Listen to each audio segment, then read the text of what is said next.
फिर ये हाँ लल्ला मेरी आखिरी काट यार, रोक ले मरी के लिए सारे गुलछल्ले उड़ा दूंगी यहीं पे। तो गाइस मैं अभी सुबह कह रहा हूँ, अभी आया मैं यहाँ पर। मैंने उससे पूछा बेटे तेरा नाम क्या है? सोनू। मैंने बाबू तेरे पापा क्या काम करते हैं? पता नहीं, हम तो रात को जल्दी सो जाते हैं। मैंने बेटे मैं तुझसे ये नहीं पूछ रहा हूँ, मैंने पूछा मैंने तेरे घर में कौन कौन है? तो वो कहने लगा मेरे घर में मेरे मम्मी, मेरे पापा, मेरी खाला, मेरी फुप्पो, मेरे पापा। भाई माना इतने सारे लोग हैं, ये बता तेरे घर में सब में छोटा कौन है? सब में छोटा मेरे घर में मेरे पापा। ना यार तेरे घर में सब में छोटे तेरे पापा, वो क्यों? वो इसलिए क्योंकि वो आज भी अम्मी के धोरे सो में।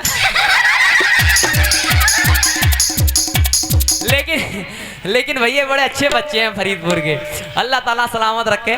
मैंने उस बच्चे से पूछा, वो कहने लगा मेरे से उस्मान अंकल। मैंने हाँ बेटे, कि आप बिना दर्द के दांत बाहर निकाल सकते हो?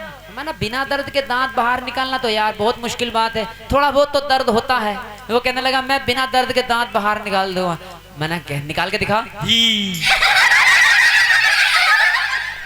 बड़े अच्छे बच्चे। मैंने कहा बेटे आज स्कूल गए हो क्या? 26 जनवरी। वो कहने लगा हाँ। तो स्कूल में मास्टरनी ने उनसे सवाल किया, अच्छा बच्चों ये बताओ किस किस के घर में टॉयलेट बना? सब हाथ उठाओ। सारे बच्चों ने हाथ ऊपर कर दिए, लेकिन उसने हाथ नहीं उठाया। मैडम जी पूछी, हेलो आप बताओ कि आपके घर में टॉयलेट नहीं बना? मैडम जी हमारे घर दाल चावल बने। अच्छा अक्सर शादी में हम लोग जाते हैं, शादी के मैं भी प्रोग्राम करता हूँ, बड़ा मजा आता है। शादी में परफॉर्मेंस हम लोग करने जाते हैं, तो शादी में क्या होता है ज्यादातर हमें देखने मिलता है साली देखने को मिलती है। जो जवान लोटे होते हैं उनके तो जलवे आ जा में। और जो बुड्ढे हों वो लग जा ठिकाने से। गलत नहीं मतलब हुक्का, चिलम, तंबाकू और अपने हिसाब से लग जा। लेकिन जो साली जो होती ना, साली बड़े बड़े पांचे पहन के, ये मोटा मेकअप लगा के और लोहा प्लास्टिक कानों में लटका के और बड़ी अदाओं में पतली दुबली सी होती, साटी सुंगी। हाँ ला रहा हूँ वही ला रहा हूँ। वो पब्लिक के सामने पहुंचती है, फिर पहुंचने के बाद जीजा के पास पहुंचती है। हेलो जीजा जी। हाँ क्या हुआ? देखिए मैं आपसे पूछ रही थी, आपने रसगुल्ला लिया? रसगुल्ला तो ले लिया। नहीं हमने तो नहीं देखा, आपने कब लिया रसगुल्ला? नहीं मेरी तरफ से आपको लेना पड़ेगा।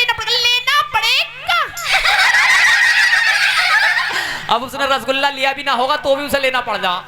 लेकिन मुसीबत की बात यह है कि जो एटीट्यूड और घमंड वाली लोंडियां होती हैं, हमारे आम और लड़कियां और तक कहती हैं रसगुल्ला, लेकिन वो कहती है रसगुल्ला। एक रसगुल्ला प्रधान जी लेना पड़ेगा।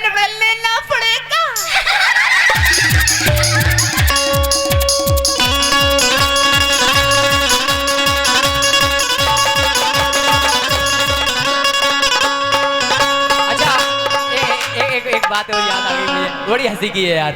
एक बड़ा मियाँ थे, 60 साल की उम्र हो गई थी। वो शादी में नए गए, अभी पीछे बहुत सारी ठंड पड़ रही थी, अभी भी ठंड है खैर, लेकिन ऐसा था सूरज ही नहीं निकल रहा था, बहुत ज्यादा ठंड थी, मगर बारात में होना जाना जरूरी था, पहुंच गए। अब जब रात को सोने की बारी आई तो उन्हें कमरे में लिहाफ मिल गया, आराम से लेट रहे थे। अब इतनी देर में कुछ सहेलियां आई, छिलविली वाली सहेलियां।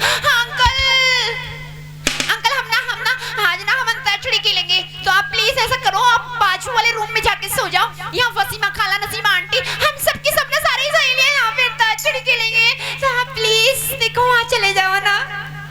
ओ बड़ा मियाँ, अरे कैसी बात कर रही है? अरे भाई मियाँ हमें तो कहीं लिटा दो, कहीं हो जाएंगे।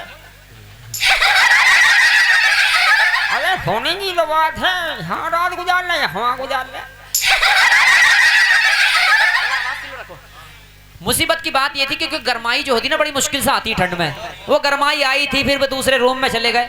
अब दूसरे रूम में जाने के बाद में दूसरी पार्टी आ गई। हाँ अंकल प्लीज देखो, हमने यहाँ पे ना अंताक्षरी खेलने वाले हैं। हम बहुत दिनों के बाद एक दूसरे सहेली से मिले ना, एक दूसरी सहेली बहुत दिनों के बाद मिले, तो इसलिए आज हमें फिर मौका मिले ना मिला, तो प्लीज आप बाजू वाले रूम में चले जाओ ना।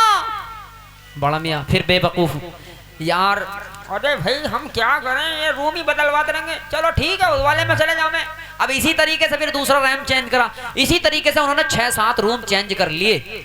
आखिर में उन्होंने जब गुस्सा हुए तो वो कहने लगे, अरे भाई एक काम करो, उसे पत्तन को बुलाओ। अरे भाई पुत्तन, तुम मुझे ये बताओ, तुमने मुझे यहाँ शादी में बुलाया है, रजाइयाँ गर्म करवाने के लिए बुलाया है?